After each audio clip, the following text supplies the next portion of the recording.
If you are here, it means you are an aspiring or a current teacher, you love teachers, or you recognize the value and importance of teachers in your community. You may be a student wondering about the teaching profession. You may be an educator tapping into some inspiration. You may simply be curious about how to encourage more people into what is surely the profession that most shapes the future, teaching. Whichever group you fit in, I am glad you are here. I'm Dr. Nuri Lisset Castro, and I serve as the Senior Program Manager for Future Black Teachers and Future Latino, Latina teachers here at Teach. Here's an overview of our time together today. So I'll go over some grounding and some room expectations. I'll tell you a little bit about Teach and our FBT and FLT efforts. I will introduce our speakers and our moderator. We will have a panel discussion. We will have a section for community questions and reflections, and then we will close. So just taking a moment to ground us into this virtual space while also sharing some community expectations for our time together. The first point is to please utilize the Zoom chat box to share comments and build community. If you would like to enable closed captioning, click live transcripts in your menu bar. If you have any questions, thoughts, reactions, or reflections throughout our time together, please feel free to use the Zoom Q&A feature to share it out or ask us privately. We will provide a survey link at the end of the webinar. This is an important tool, a tool for you all to share direct feedback for us to be more intentional in our offerings. At the end of the survey, you will have an opportunity to enter a random drawing for $200. So make sure you do not miss this opportunity. All attendees will also receive a post-event email with additional resources as well as a recording of this webinar. So a very brief overview of Teach and what we are and who we are and what we do. So our mission at Teach is to end the national teacher shortage and diversify the teaching profession. We are the recruiting arm of the teaching profession, partnering directly with state departments of education, school districts, teacher preparation programs, and community organizations. We are a free one-stop shop for anyone interested in becoming a licensed educator. Our team at Teach can support anyone, no matter their background, to become a licensed educator. This can specifically include high school students considering the classroom, college students yet to decide their major, or a career changer interested in a new path.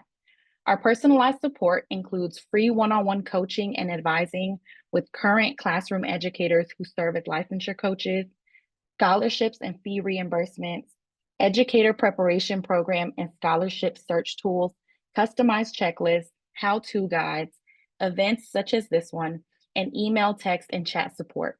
Currently, we offer personalized support in Colorado, Connecticut, Dallas, Houston, San Antonio, North and South Carolina, and New York to try to encourage as many people as possible to enter this profession through which they can have such a profound impact on their local community. Very briefly, a little bit about our Future Black Teachers, or FBT, and Future Latino, Latina Teachers, or FLT, initiatives. These initiatives focus specifically on supporting the next generation of Black and Latinx educators. We carry out our FBT and FLT work in tandem with all of the resources I previously mentioned by ensuring that we remain culturally relevant and responsive, inclusive, and intentional in our offerings. We conduct annual user research to hear directly from our Black and Latino, Latina users about their experiences, their challenges, and their wins to provide support that centers our users' lived experiences.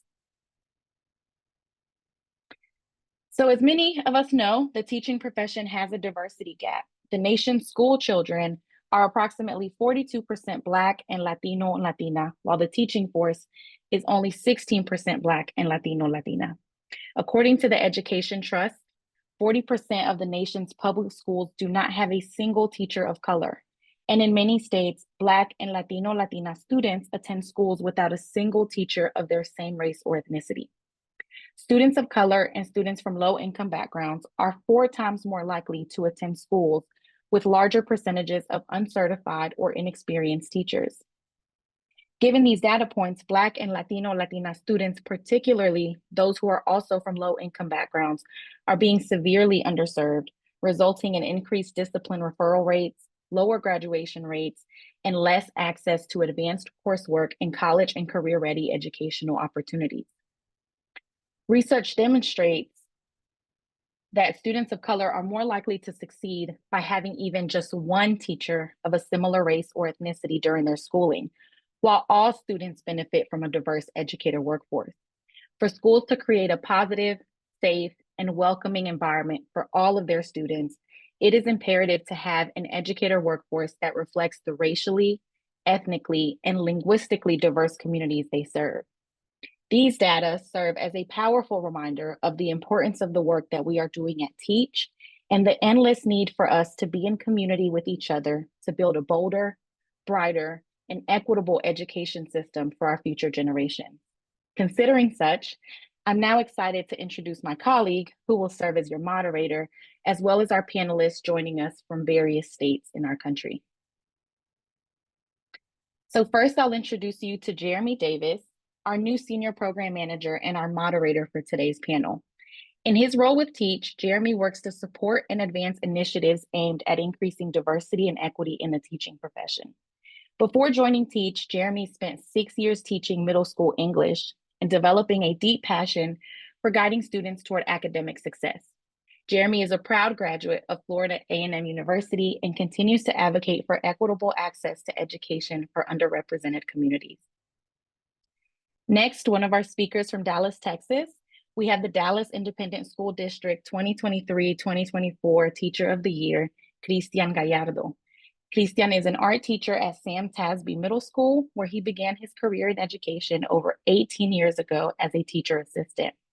After several years assisting teachers, Gallardo entered Dallas ISD's Alternative Certification Program and was hired as an 8th grade science teacher.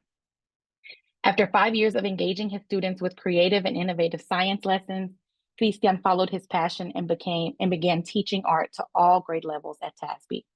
Cristian holds a Bachelor of Arts in Art and Performance from the University of Texas at Dallas. Next, joining us from South Carolina, we have Mark Joseph, a proud member of the inaugural class of the Call Me Mr. program. Mark has dedicated the past 20 years to educational leadership and service. Mark has taught 4th and 5th grade students at a Title I elementary school in Greenville, South Carolina. After teaching, Mark assumed roles as an assistant principal, and associate professor, and is now the program coordinator and national partner liaison for the Call Me Mr. program at Clemson University.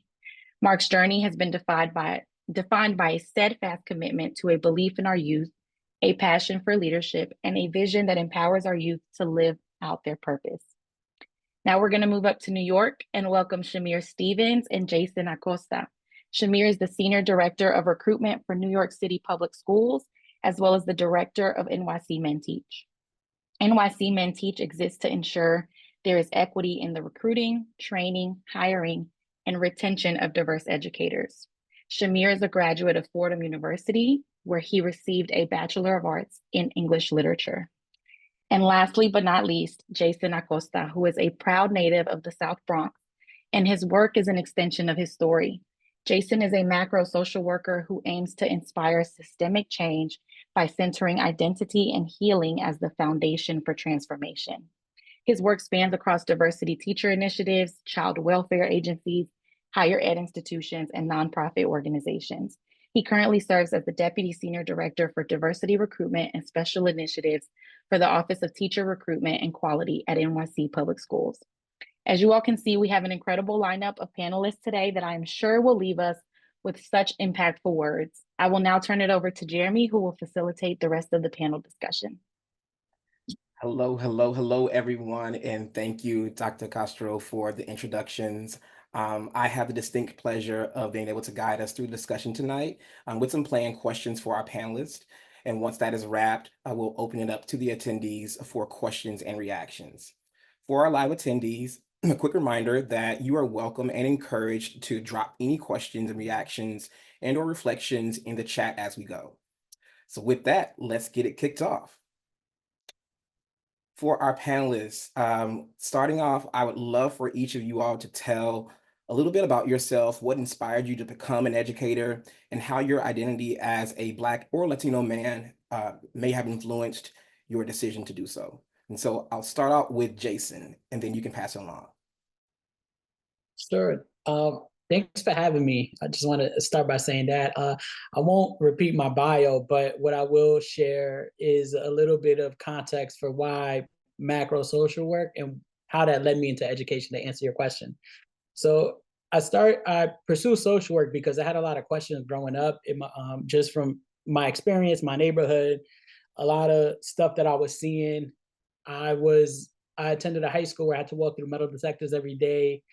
We didn't have honors classes or AP classes like that until I think I was graduating for the most part. There was just a lot of inequities that existed, and I didn't have the language at that time to name what I was experiencing, but I knew something was up. So I pursued social work to get the answers to those questions. And what I ultimately learned was that a lot of the stuff that I experienced was by design. And whether you're talking about policy or other things, and I think about, like, for example, when we were experiencing all the challenges with COVID and people were dying, et cetera, if you look at the data and you zero in on the South Bronx, it was predominantly Black and Latino folks that were, at highest risk. Well, it makes sense because they're garbage dumps in our backyard, right? Which lead to asthma and other health things, right? Health issues. And so all of these things kind of aligned, and it made me want to do something about this, right? I was like, why don't we have access to healthy foods, and why don't we have access to the most highest quality education, and what's going on in my neighborhood? And so that kind of lit a fire under me. It's like, as I was learning about these things, I was like, oh, we need to do something about this, right? And I had this information that I wanted to share with my community, and with so many other people. And I felt like education was the way for me to do that. Education played a huge role in my life, and I wanted to have large scale impact in education. And that kind of led me to where I am today, where I think I'm able to remove barriers to access for folks of color who want to enter the field. I'm able to advocate on a number of different things related to policy and initiatives, et cetera. And so I want to essentially continue to create access and opportunity as much as I could for underrepresented groups. And I'm supposed to pass it to someone. Yes, sir. Okay. I'll pass it over to Mark. Here we go. Thank you, Jason. Appreciate you sharing bits and pieces of your story. To make a long story short, because my situation was a little complex. I didn't grow up with the desire of wanting to be a classroom educator. And possibly because of the experiences I had, they were just not positive experiences, to say the least. I could, growing up, I just never envisioned having this plan of returning back to the place where I was trying to get away from.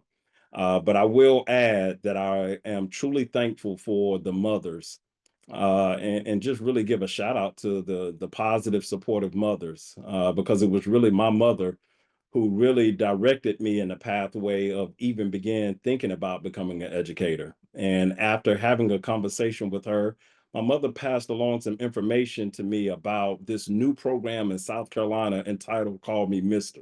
Well, one of the things that I found that was so startling in South Carolina at the time was there were less than 1% Black males as teachers in the classrooms in the state of South Carolina, respectfully around the year 2000. And I wanted to do something about that. I wanted to, create or live the kind of life to where I had purpose and meaning. And so I found out about the Call Me Mr. program, and I've been on this journey ever since, where I've learned how to be an educator. I've learned how to truly be an advocate. I've learned how to be a mentor. And so this journey has really been a meaningful and a purposeful journey for me, especially with the thought process of never really thinking about becoming an educator. And so my mother played a significant role in me being a part of this journey. But I think the other piece that was so instrumental, when I first joined the program, I walked into a room, and this was the first time I saw a group of young African American young men with suits on. And I'm blown away because it wasn't a funeral. It wasn't, you know, a wedding. It was a group of Black men who were wanting to be educators. And so I was blown away just by the individuals in the room. And I felt like I was a part of a team. I was a part of something, organization in a group that was committed to doing something about education in the state of South Carolina. So I'm gonna pass the ball over to Chimere. It's so crazy because I felt like I felt that coming, Mark. So thank you. And I love when like the stars align because I also just want to shout out a lifelong educator in my life and just speaking to the power of women and really that seed being planted. My mother is a lifelong New York City public school teacher who started teaching in 1990. So you guys could do the math, over 30 years as a teacher. She started right in the neighborhood. I grew up in a really tough neighborhood called Cedric Houses in the Bronx. And I remember my mother was a teacher for the local public school in my neighborhood. Interestingly enough, as sort of a full circle moment, my mother would go to school, would teach, come home, help us with our homework, and then go to grad school at night. And so that was the example that I saw growing up, and just trying to figure out why she was going back to school in the evening. And it didn't make sense. And now here I am recruiting for programs for grad schools and students from the various colleges and universities here in New York City. But my mother also served. There was a community center that ran summer camp. My mother was like an unofficial camp director who helped administratively. So all the kids from the school also attended this free summer camp. She was there during the summer camp.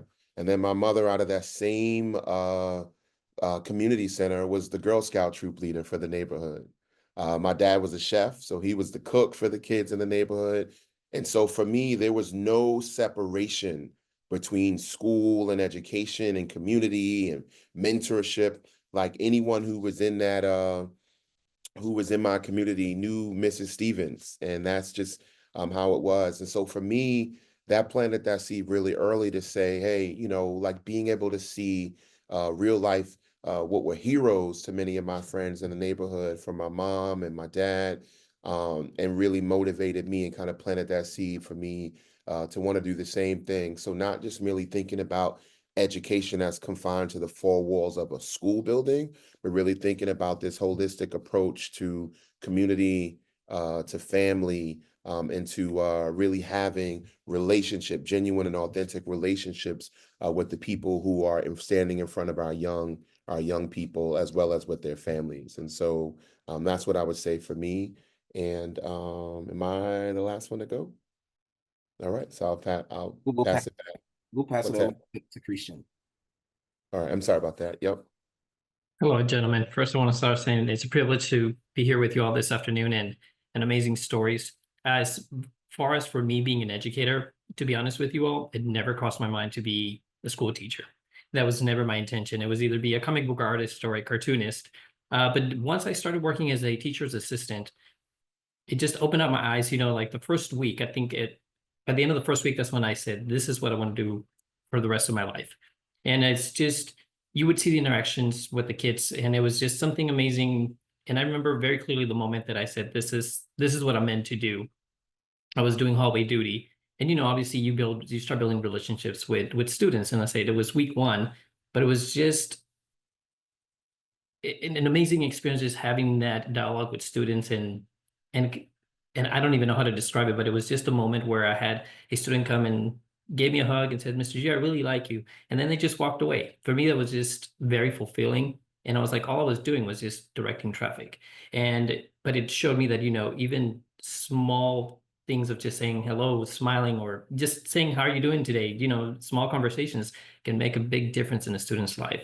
And it kind of took me back to when I was a student. I mean, I have great teachers who, there were times where you were feeling down and they just came and, hey, how are you doing today? Checked on you and just brighten up your day. And for me, that made me be like, I want to be that person. I want to be that teacher. I want to be the teacher that I had when I was a kid, when I was in high school and so forth. And from that moment on, I started working towards, getting certified, and I knew this is where I needed to be. And I feel that it doesn't even feel like it's a job anymore. It feels like it's just where I belong, and I just enjoy doing it. Thank you all so much for sharing. I identify with so much of what you shared. Similar, I had no plans on becoming a teacher, but the influence of other educators, mentorship, and just wanting to make a difference were all factors I would say contributed to me wanting to become a teacher and get into the classroom, and also like be the person that I know that I needed to. So thank you all for sharing. I'm going to kick it back over to you, Cristian. And I just want to say congratulations to you on being named the Dallas ISD Teacher of the Year in 2023-2024. Hats off to you for that. Share with us a little bit, what does that recognition mean to you, and what does it mean for those in the communities you serve as a teacher? Well, thank you so much. You know what? This was just a very amazing surprise. Like, I was not expecting this honor that, was bestowed upon me. And like I said, for me, I do this, it's a job, but it's really not a job. So I'd go and do the same things that I do every single day, not expecting any type of accolades or that sort. But when your colleagues nominate you for Teacher of the Year for the school, and then it goes beyond that, it's an amazing feeling. It makes you, again, it goes back to, I am in the place in my life where I need to be, and I'm doing what I need to be doing. And I think for me, it's just also something very important, because it goes back to being a male in what I believe is a primarily female-dominated career. So, and not only that, being a Hispanic male, to allow just a young man to know, it's like, hey, the sky's the limit. Like I said, for me, I would have never expected me to be sitting right here sharing my story with you all, but look where I am now. And it just goes to show that you do what you love, and I guess it just, transpires just any barrier that's presented in front of you, because it's just a great honor to have. And I'm hoping that's motivating my students to, even work harder in what they're doing and become something in their lives as far as their career. Outstanding, man. And again, like, congratulations to you. And what an honor to have your fellow teachers, put you in that position to be the Teacher of the Year. So congratulations again. Moving up to NYC Men Teach. Male students of color make up 43% of NYC's public school demographic. Only 8.3% of the entire teacher workforce is made up of Black, Latino, and Asian teachers, Asian men in particular. Since 2015, NYC Teach Men had a bold vision of putting 1,000 men of color on the course to become public school teachers. So I would love for one of you gentlemen to tell us about the progress of that goal, and what does increasing the amount of men teachers of color for the 43% of male students of color, what does that mean? Yeah, I'm happy to jump in. So NYC Men Teach started in 2015, as you named, Jeremy. And with that 1,000 goal, the goal was to get 1,000 male educators of color into New York City public schools by 2018.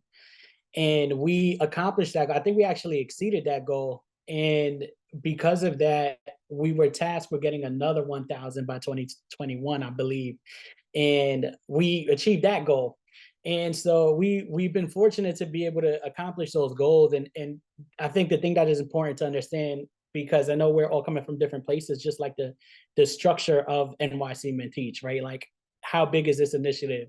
And so it started out at a young men's initiative in the New York City mayor's office. And it was a collaboration across three systems: the mayor's office, New York City public schools, and the City University of New York, which is our collegiate public school system in New York City. And so it was a huge effort, right? And it is still a huge effort. And I think it's important to just understand, like, the system-wide effort and collaboration in order to make these goals happen, and to prioritize and center men of color in the work. So that's where we are with that goal right now. I think what we have seen from the success of NYC Men Teach is really thinking about, like, how can we take what we've learned and expand it beyond just men of color, right? And so some of the things that we do are really grassroots, right? Like, we meet people where they are, right? Whether you are trying to get a bachelor's degree, or you're trying to get a master's degree, or you're a high school student interested in teaching, like we try to cover all ground to really figure out the best pathways for folks to become teachers, especially men of color. So I'll stop there and I'll pass it over to Chimere if he wants to add anything. But that's a quick update with where we are with the goal. Yeah, and Around. I'll be brief as well, Jason. Thanks for that, and say the same thing, and just saying, really, really a total team effort to be able to see, close to 5,000 male educators of color added to the teaching profession since 2015. But more so than just like a numerical number, it also gave birth to what we now call like our pathway programs, as mentioned by Jason. And so a lot of that also came from, some of our shortcomings, and not just everything being all perfect and sounding all great, right?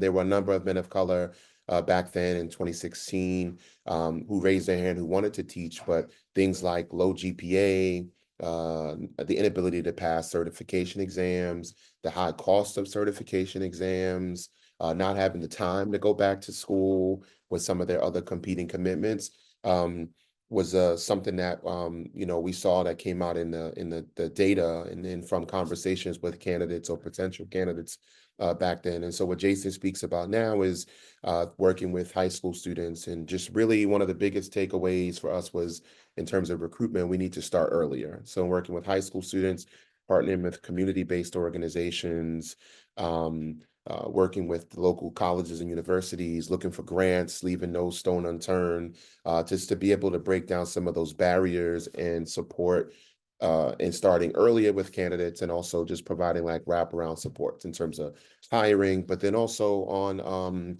a mentorship level as well, to really thinking about what support looks like for candidates who, like Mark was saying, right? Like, what does it look like when you are not present in the space, and someone who you don't see yourself representing that space, and what that support even looks like for candidates. So really excited about the progress, but also the lessons learned, excuse me. I appreciate you all so much for that work, and can say myself that I benefited from having a mentor teacher. And that was one of the biggest factors that kept me in the classroom for as long as I did, and still in this field, and supporting the work. Mark, over at Call Me Mr. Given the success of Call Me Mr. program in recruiting and supporting men of color in the teaching profession, what strategies have you found to be the most effective in creating a sense of belonging and mentorship for aspiring educators, and how can these be scaled to reach more communities? Yeah, Jeremy, thank you for that question. Again, one of the things that I think a lot of people may not know and understand is Call Me Mr. is a developmental program. So we work in conjunction with our teacher prep organizations in every institution that we're a part of. And so, so that's something that's really important. So we really emphasize personal growth and development. And so our executive director, Dr. Roy Jones, has done a phenomenal job in really establishing success for Call Me Mr. We're in a position that we're about to celebrate 25 years of success from our program, beginning in 2000 to where we are currently. Again, it has been about leadership, and has also been about relationships and partnerships. And Dr. Roy Jones has done a phenomenal job in really leveraging our program, not just in South Carolina, but across the nation. But as it relates to strategies that we've learned along the way, one of the things that's so beautiful about our program is that we are a cohort model. So we just don't recruit individually, we recruit by cohorts. And we also have established what's called an LLC, and that's a living learning community. And so what that means is that our misters, what we call them, they're in the dorms together. They go to classes together. They work on community projects together. They go to, school activities and programs together. So they go through this particular experience not by themselves. And so when you're talking about attacking and really trying to move forward this this thing that we're talking about as it relates to education and changing the narrative in education, we quickly found out that it's impossible to go alone. and it's hard to go alone. But when you're in a position to do it with other individuals and other organizations, it makes the work so much easier. And so that's something that our students have learned earlier on as soon as they step foot onto campus. What it's like to be a part of a team, what it's like to be a part of a cohort model. We all know and understand the value of what it means to how it feels when we want other people to see us. You hear people talk about, I want to be seen. And it's always usually, I want to be seen by someone outside of me. But within our program, we go through the particular procedure of, first and foremost, how do you see yourself? And it's so important and critical that you learn to see yourself first, because as you grow through that particular experience of learning to see yourself, you begin to learn how to see other individuals that's within that cohort. See, the foundational piece of Call Me Mister has always been about building relationships. We will never go beyond building positive and authentic relationships. But we also realize that it starts with being able to see yourself. Then it transfers to being able to see others, the other individuals that's within that cohort. And then as we're able to see ourselves and see the other individuals that's from a different walk of life, different backgrounds, different value sets, different life sets of experiences, we learn how to then value and celebrate one another. We place an emphasis on learning how to value and celebrate one another within the Call Me Mr. cohort experience. And so while all of that is so critical and is so important, we're able to transfer those same skill sets into the classroom. We learn, again, the value of relationships, how to see yourself as an educator, not just a disciplinarian or not just something someone will put you safely into a box, but truly see yourself as an instructional leader in your classroom. See yourself as a transformative educator, leader, and community, advocate in your classroom space. But you also go and learn and you figure out how to really see the value set in my peer group, in the staff and faculty within my building. But the most important thing, I learn and value and appreciate how to value the students that I serve. But I learned all of that within that cohort experience once they set foot on campus as a freshman, sophomore, junior, senior, until they graduate. We learn how to build authentic relationships. And so again, I don't think we can ever go away from the authenticity of building relationships. In education, we toss that word around so often, but in our program, we live it, because we truly understand we cannot truly serve our community, our students, and our schools without putting in place true and real relationships. Man, I appreciate that so much. And man, shout out to you all for that cohorted experience and helping these young men be able to see themselves, in the classroom and beyond. For Mark, I want to come back to you and for you as well, Cristian. This question would like for you to talk about a little bit more about the unique challenges that you face as a man of color in the education field and how you have navigated those obstacles. To be quite frank with you, Jeremy, there have been a lot of challenges, to say the least. Probably too many to name. I mentioned one earlier in terms of, you get pigeonholed just being, you're a good mentor, you're a good role model, but many people don't see you as an educator. And in some regards, you have some principals, they hire you as the mentor, the role model, but not the educator. So that's one thing that I just wanted to shed light. But I want to shine a light on something a little different. And I think as a whole, society doesn't truly understand that there are Black men, Latino men who love children. And I mean who love children not in a creepy way, not in a inappropriate way, but who love children in a sense to where we believe in them. We live to empower them. We see the best in them, and we want to be able to bring out their gifts and talents.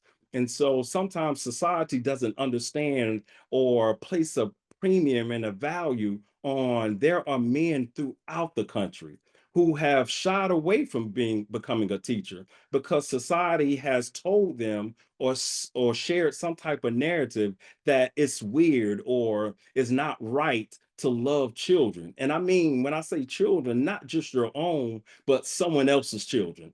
As Chimere also talked about, that community approach, kids within your community, being an advocate for those kids and things of that nature. And so I think it's so important that and I think this is why we're having this webinar series, is because we're able to change the narrative and let people know, let men of color know and understand that it's perfectly fine with loving their children. It's perfectly fine to be in a position to empower and believe in our young people and in our youth. That's in a professional way, that's in a appropriate way, that's in a way that is going to change the trajectory of the kids that we're able to serve. And so that's one of the things I just wanted to be able to shine the light on, that it gives us an opportunity to demonstrate and show forth who we are, but to also show forth the love that we have for our youth and our young people.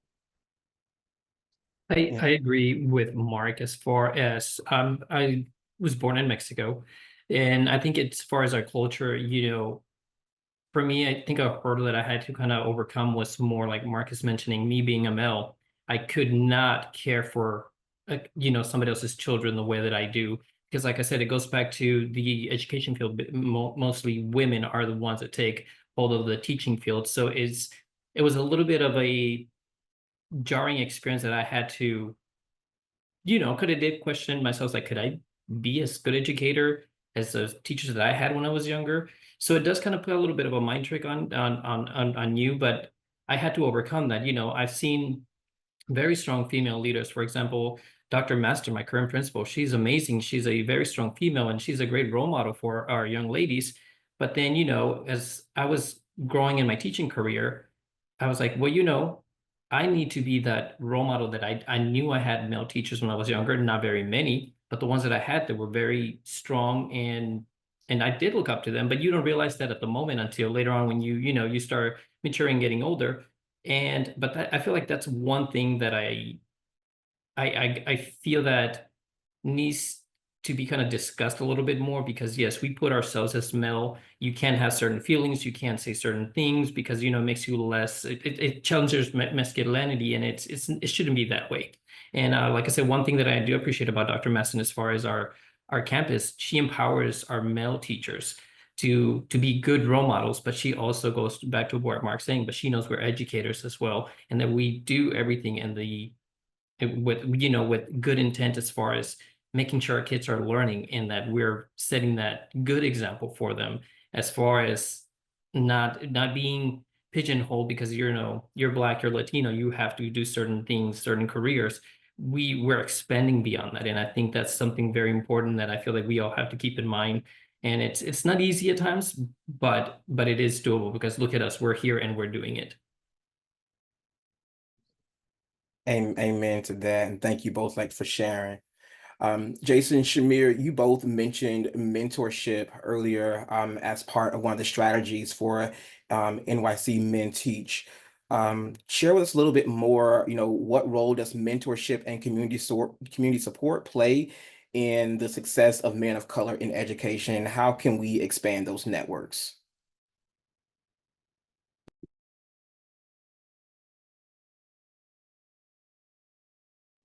Chimere, you want to kick us off? Or? Yeah, sure.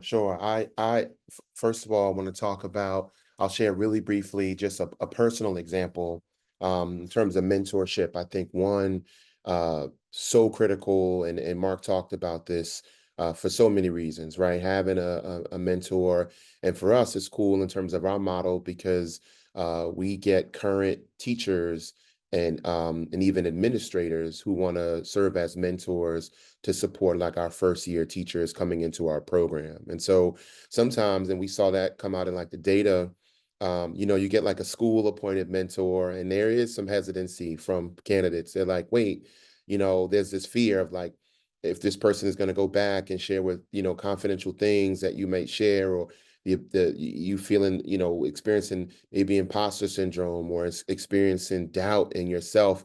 And so what we try to do is two things. One, pull folks from the districts that they're teaching in within New York City, and we do a cohort model style approach to mentoring as well. So for Black male who are teaching in District 13 in Brooklyn might have one mentor that they meet with twice a month. And so in addition to having a mentor that you can talk to, when we talk about, Mark said, like building those authentic relationships that are not going to give back to the four walls of your building, we're able to establish that. But then also you're building with other people within that cohort model as well, who are first year teachers as well, who can relate to where you're at. And so we are able to add capacity there as well. But I think in terms of the mentoring, it builds confidence, a sense of belonging, right? Self-esteem. I think also with the mentorship piece, it helps you to know that you're not off, that you're not crazy like that. Anyone who's taught that first year, man, it could be challenging. And just to have someone to say, no, I can relate. I'm going through the same thing, and have a brother right there with you, sort of in the fight, that can relate to you, and have those conversations without fear of judgment, of being ostracized or being looked at differently, plays such a critical role in our model. And so what we do for that immediate is sort of year one. And then what's cool about it is in year two and year three, teachers, as they progress in terms of like early career support, they can also come back to the program and serve as mentors to the incoming cohort of men of color who are coming into the profession. And so it's providing mentorship, but also it's also paid. And so folks who are serving as mentors in their second, third, fourth, fifth year are also able to build their leadership skills and also get some money while doing it, in terms of giving back and serving as a mentor to folks in the program.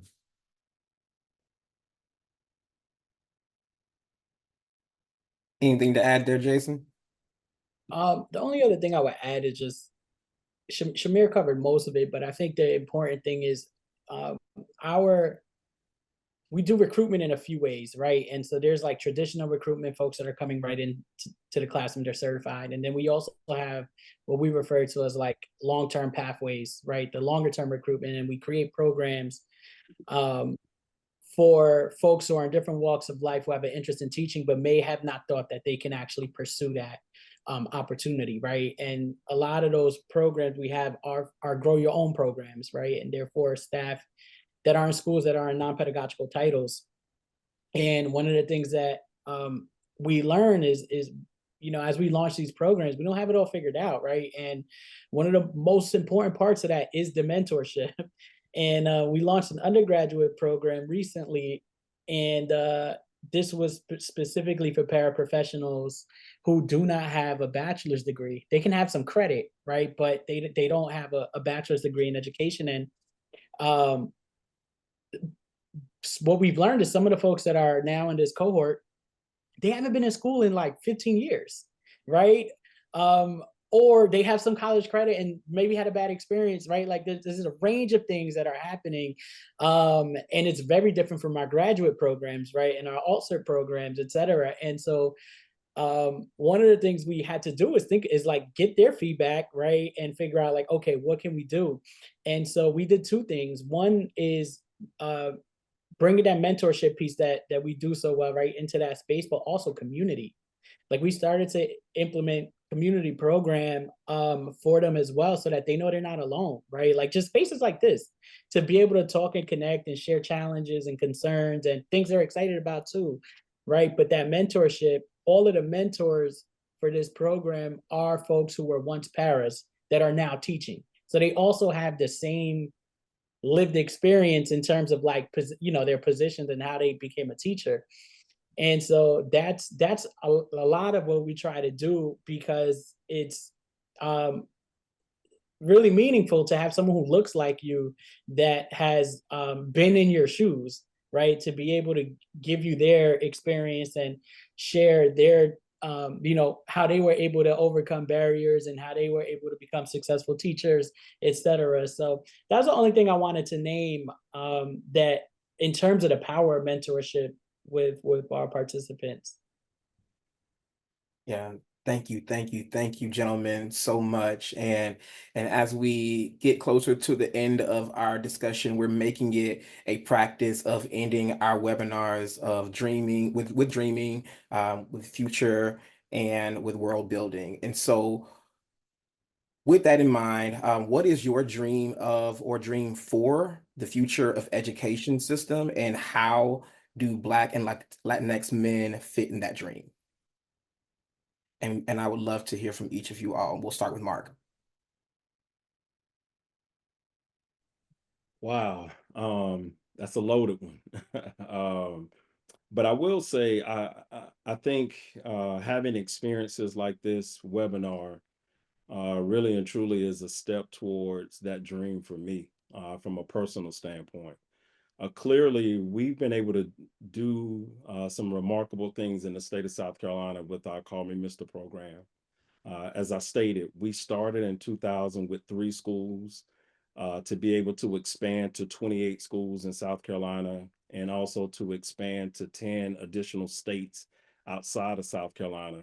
Again, with the understanding that teamwork makes the dream work.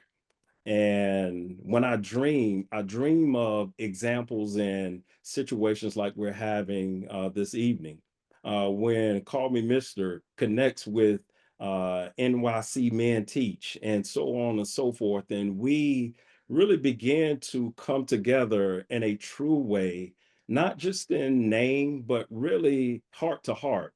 Because, a lot of things that Jason and Chimere was sharing, and I'm just sitting here thinking, wow, we do a lot of the similar things within Call Me Mr. And so you see, there's a lot of shared realities and experiences across the board. And listening to Cristian and the work he's been able to do in Dallas, and so you really begin to imagine, how can we take this and make this nationwide? How can we build a true national campaign where in every state, in every city, that there are Black and Latino male teachers on billboards, on commercials, across the country, possibly wearing similar t-shirts or sweatshirts or whatever the case may be, but really promoting the importance and the value of male teachers across the country. And so when I think about what am I dreaming for, I'm dreaming for the possibility of being able to really scale up what's starting here, to be able to take all across the country. When we look at these numbers and the statistics across the country, every state should have Black and Latino male teachers. Every state should have an increased pool of Black and Latino teachers. I think the thing that we all know and understand, that many people will ask the question, well, how do I recruit them? Where do I find them? And the truth of the matter is, what we know and understand, many of them sat in somebody's classroom today. Many of them spent some time in someone's classroom across the country today. And so as I look to build and dream, I look to figure out how we can figure out a collective way to really scale up this particular approach, this campaign, and really build some synergy and steam about the importance of this mission that we all have committed ourselves to.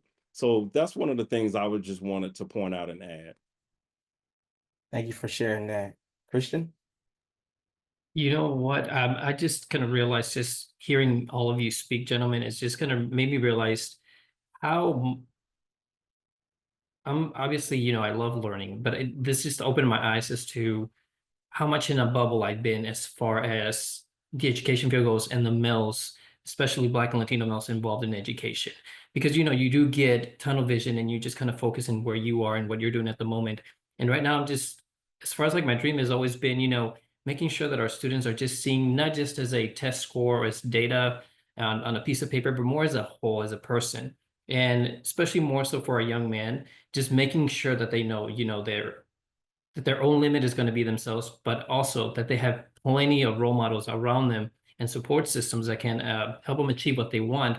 But this is just like another format that I'm like, oh my gosh, I'm listening to everybody speak, And it just kind of made me realize for myself that, that dream is for me to get more involved and learn more, not only what's happening within my school, my district, but what's happening outside of that district, because it's some more tools that I can put under my belt, just like the mentoring. Yes, I do mentor other male teachers and so forth, but just listening to Jason and Mr. Stevens is just like, my gosh, it's like it's not only that it happens here, it happens everywhere else.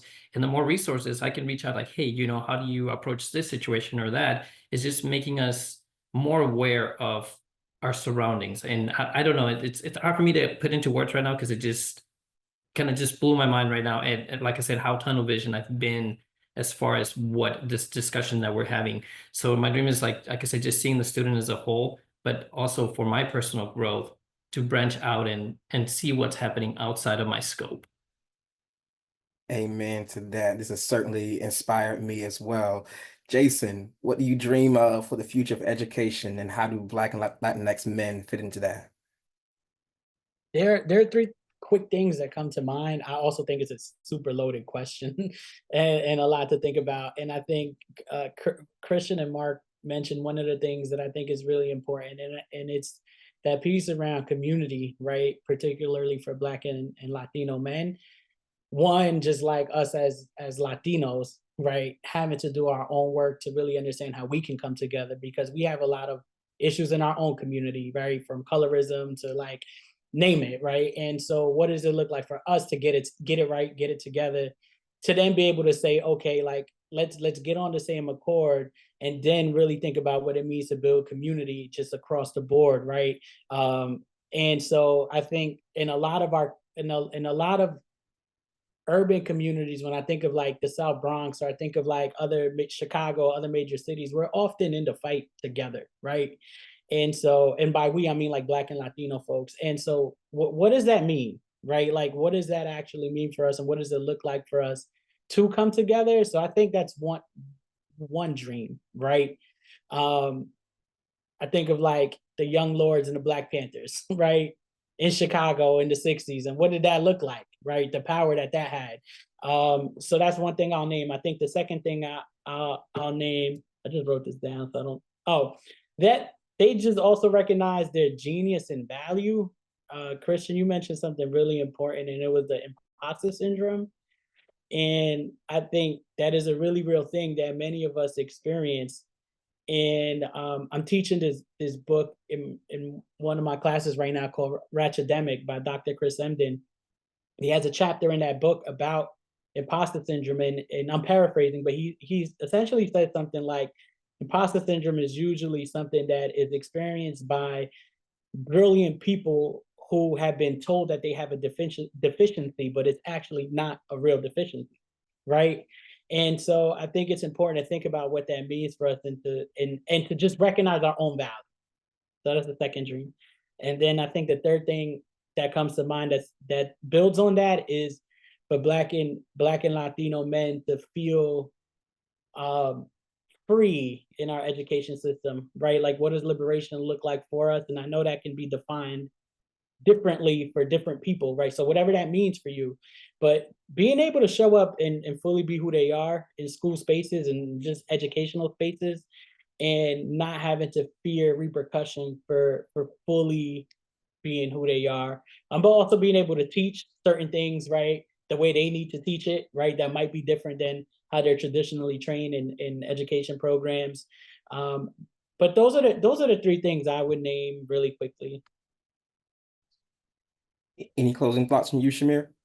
Yeah, I would just say, similar to what everyone was saying, I think for me it's a twofold. So one, in terms of the students, is just for all students to have access to just high quality education that's diverse teachers that look like them, regardless of like their socioeconomic background, how they identify, their zip code, how, like any of those things, like being able to go into schools that have resources that are going to help to spark innovation and propel them to, opportunities and careers that are beyond even what young people might have just thought of, and having educators, like Jason mentioned, who help to spur that on. And and really bring out who they are and help them to discover who they can be and not be limited by what they don't have. And so that would be something that's really big for me. And then I think in terms of just even what Mark shared, I love that. And I was inspired by just hearing him and Cristian speak as well, just saying like, not just in one specific area, but understanding that this is something that we could see across the country, and how do we work together to be able to create that, so that if we're working with teachers or supporting teachers who go down to South Carolina or to San Antonio, you know, that they feel that same sense of love, that same sense of purpose and belonging and value and respect for what they bring to the table as educators, and are able to find those authentic relationships and community like Mark talked about. And so that would be my ideal you know, dream for education, for both our young people and for our educators. Outstanding, outstanding. Gentlemen, thank you all so much for allowing me to moderate this discussion. This has been such a pleasure and an honor. I'm going to pass it back over to Dr. Castro. Hi, folks. I'm back. Thank you all. As you all were talking, I reflected on my own education journey, and I didn't have my first Black man teacher, professor until my master's program. And I didn't have a Latino man teacher or professor until my doctoral program. And so thinking about how much time I went without that experience has really baffled me in a way that I haven't reflected on before. And so, yeah, so it just makes me more grateful for you, Cristian, for you, Mark, Chimere, and Jason, for being here and for helping us bring this into, bring this vision and bring this webinar to life. So thank you.